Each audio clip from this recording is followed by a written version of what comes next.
5 paint colors that are neutral and warm. Neutral because they work in a lot of situations, and warm because, like myself, I'm sure you prefer to be all warm and cozy. Welcome, or welcome back. My subscribers watching know that the sooner you hit the like button, the sooner I'll get to these paint colors. So give that thumbs up, a bit of a click, and then let's get to it. This is Fast 5, so I promise I'm gonna get through these colors in under 5 minutes. Otherwise, we'll just have to do an awkward hard cutoff at 5 minutes, just so I keep my promise. Shoelace is up first, and who doesn't love a good old shoelace? Unless you're one of those Velcro shoe wearing heathens. This is a very nice, light, versatile paint color that is on the lighter side of things without feeling like a pure white. So it's kind of a happy medium. You could classify it as being a grayish, which is beige mixed with a little gray to help it feel up to date, but not so gray that it'll start to feel cool. This is a warm neutralist after all. The use case for this color is main color, meaning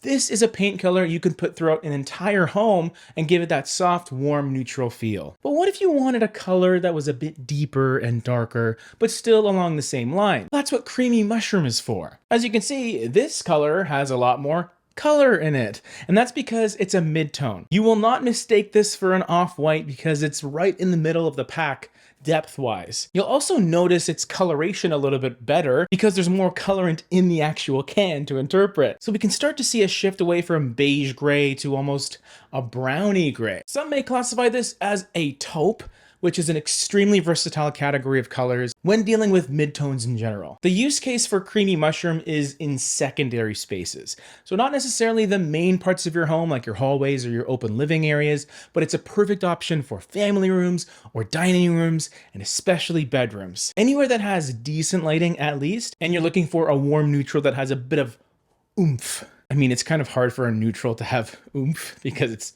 just neutral. But not all warm neutrals have to be beige or brown. You could have some that introduce a bit of green for something a little bit different, like me. That is what Stonewashed brings to the table. And the way that I like to classify it is a greenage, which is not an actual color theory term, by the way.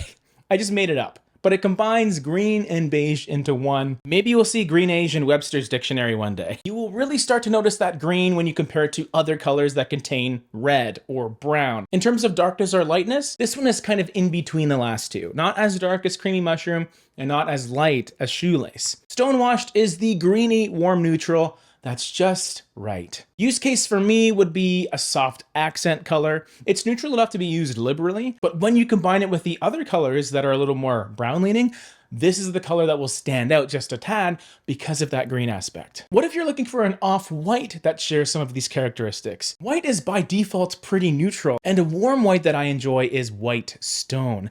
This is a very delicate, soft off-white that has a touch of that beige warmth, but it's muted with gray, making it very easy to work with. It's not nearly as yellow, orange, or even cream dominant as some of the other white paint colors out there, which could work better for specific cases, but I find white stone to be more utilitarian, I guess. It just does more. It's the lightest color in this video, and that's why its use case for me would be on doors, trim, and baseboards. You could use it on the ceilings, but I normally like to go with something even brighter and more stark for up top.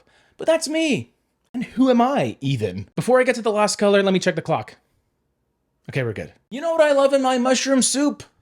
Some good old truffle oil. Why am I talking about food in a video about paint color, you ask? That's because Creamy Mushroom from earlier has some similarities to our 5th color, Wild Truffle. This deep, dark, dusty brown combines rich, chocolatey brown with slate gray. Basically, it's a color that really doubles down on the undertones found in Creamy Mushroom. A lot more of that brown, a lot more of that gray. It's always nice to incorporate a darker color in your palette to really add that variety. It's honestly a bit borderline in terms of being truly warm, but it really works well with the other warm neutrals on this list. And don't go anywhere because you gotta see these colors too. If you have not yet found your perfect color, we have 5 more warm neutrals right over here.